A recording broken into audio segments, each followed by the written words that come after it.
اسی لیے آج اگر میرے پاس اور آپ کے پاس وقت ہے، موقع ہے، تو کیوں نہ ہم اپنی بھی جنت بنائیں، اپنی بھی خبر بنائیں، اپنے بچوں کی بھی خبر بنائیں، تھوڑی ان کی بھی فکر ہم کر لیں، ان پر بھی ہم رحم کر لیں۔ ضعوفت طالب والمطلوب، قرآن میں فرمایا یہ جو غیر مسلموں کے پیچھے ہم چل رہے ہیں، ان کے جیسا بننے کی ہم کوشش کر رہے ہیں، تو اللہ کہہ رہا ہے کہ یہ جس کو راضی کر رہے ہیں وہ بھی کمزور ہے اور یہ خود بھی کمزور ہے۔ ان کی زندگی ان کے بھگوان کو راضی کرنے میں لگ رہی ہے، وہ تو بیچارہ کمزور ہے۔ ضعوفت طالب، اور یہ خود بھی کمزور ہے، طالب اور مطلوب دونوں بھی کمزور ہیں۔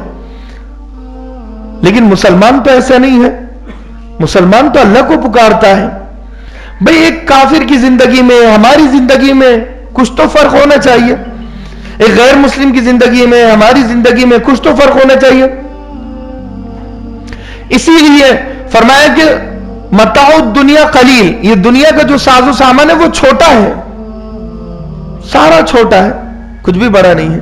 یہ کچھ ہمارے کام نہیں آنے والے، ہمارے کام ہمارے اعمال آئیں گے، جو نمازیں ہم نے پڑھی ہوگی، جو قرآن ہم نے پڑھا ہوگا، جو روزے ہم نے رکھے ہوگے، وہ ہمارے کام آئیں گے، باقی چیزیں ہمارے کام نہیں آئے گی۔ اسی لیے دین کا تو پورا علم، کم سے کم اتنا کہ حلال حرام کی تمیز ہو جائے، یہ تو فرض عین ہے، اتنا تو علم ہمیں حاصل ہونا چاہیے۔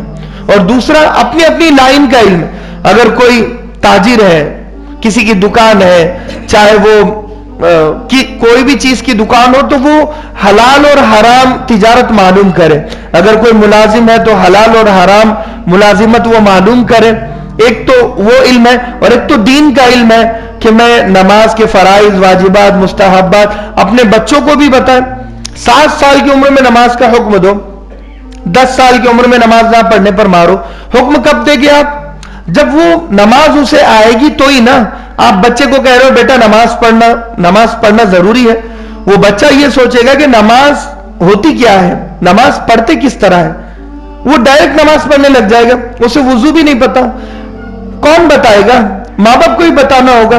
اگر ماں باپ نہیں بتا رہے ہیں تو پھر مکتب میں ہی وہ بچہ سیکھے گا۔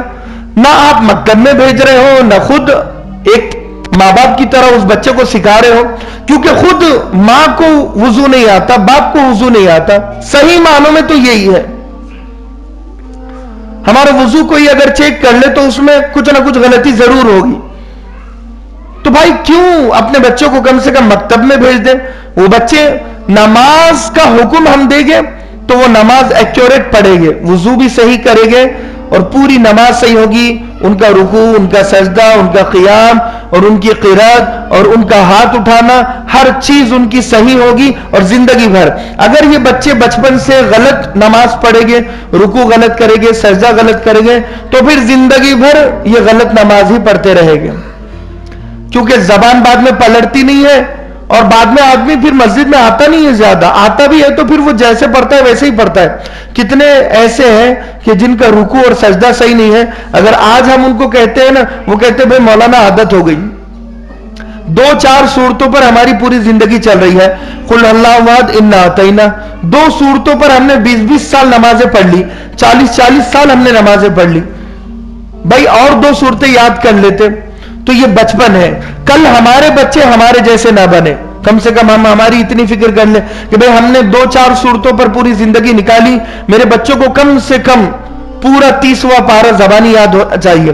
تو گھر بیٹھے تو نہیں ہوگا، اگر آپ مسجد میں بھیجیں گے، مکتب میں بھیجیں گے، بچہ پورا وقت مکتب میں دے گا، قرآن کو یاد کرے گا، انشاءاللہ پھر اس کی نمازوں میں صورتوں کی کمی نہیں ہوگی، پھر اس کی نماز غلط نہیں ہوگی، نماز بالکل رائٹ ہوگی، بالکل صحیح ہوگی۔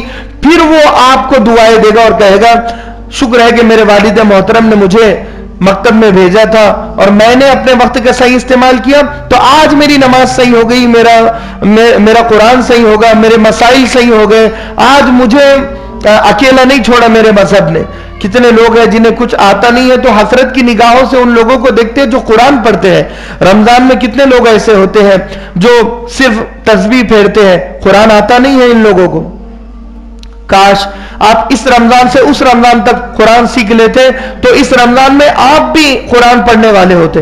کتنے لوگ ایسے ہیں طہارت نہیں ہوتی ہے اور قبرستان کے باہر بیٹھے ہوئے ہوتے ہیں، کیوں؟ کیونکہ بھائی پاک نہیں ہے، طہارت سے نہیں ہے۔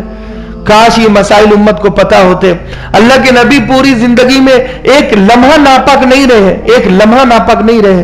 صحابہ کرام نے جتنی جنگیں لڑی ہیں, ناپاکی کی حالت میں کسی نے جنگ نہیں لڑی, ناپاکی کی حالت میں کوئی رہا ہی نہیں ہے. اسی لیے بھائی ہم کیسے مسلمان ہیں کہ ہم ناپاک ہوتے ہیں. چلو بھائی پاکی کے مسائل نہیں معلوم, ناپاک ہوتے ہیں ہم پورا دن گزار دیتے ناپاکی میں, ایک ہفتہ گزار دیتے ہیں. بھائی ناپاک ہے اسی لیے 5 نمازیں ہمیں چھوڑنا ہے. بھائی کپڑے اچھے نہیں ہیں, ناپاک ہے اسی لیے فجر, ظہر, عصر, مغرب, عشاء ساری نمازیں چلی گئی, ہماری داؤ پر لگا دی. اسی لیے اپنے بچوں کو پابندی سے مکتب میں بھیجیں, کیونکہ کل جو مستقبل ہوگا یہ بچوں کا روشن ہوگا انہی مکتب کے ذریعے سے. کیونکہ مدرسے بند ہونے والے ہیں, آگے دشمن مدرسوں پر نگاہیں ٹکائے ہوئے ہیں. اب مدرسے کھل رہے ہیں اللہ اللہ کر کے, تو پھر لاک ڈاؤن کا آگے دارالعلوم دیوبند بند ہو چکا ہے, جامعہ بند ہو چکا ہے, بڑے بڑے مدارس دھیرے دھیرے بند ہو رہے ہیں. اسی لیے یہ چھوٹے مدارس بھی بند ہو جائیں گے. ابھی پھر دوبارہ وہ ظالم ان بہانوں سے ہمیں پریشان کر رہے ہیں, کیونکہ رمضان آنے والا ہے. انہیں پتا ہے کہ وحشت میں مسلمانوں کو گزارنا ہے, نہ یہ روزے کے رہیں نہ یہ نماز کے رہیں, بس دوبارہ انہیں 1 سال ایسے ہی برباد کرنا ہے. ان کو رمضان سکون سے گزارنے دینا نہیں ہے. اسی لیے کل کیا پتا ہمیں جمعہ میں اتنی مسجد بھرنے کی اجازت نہ ہو, ہاں کل کیا پتا کہ مکتب پر پابندی لگ جائے. اسی لیے آج ہی میں میرے بچوں کو مکتب میں بھیجوں, اسی لیے آج ہی میرے بچوں کو میں پابندی سے بھیجوں. بھیجیں گے بھائی سب؟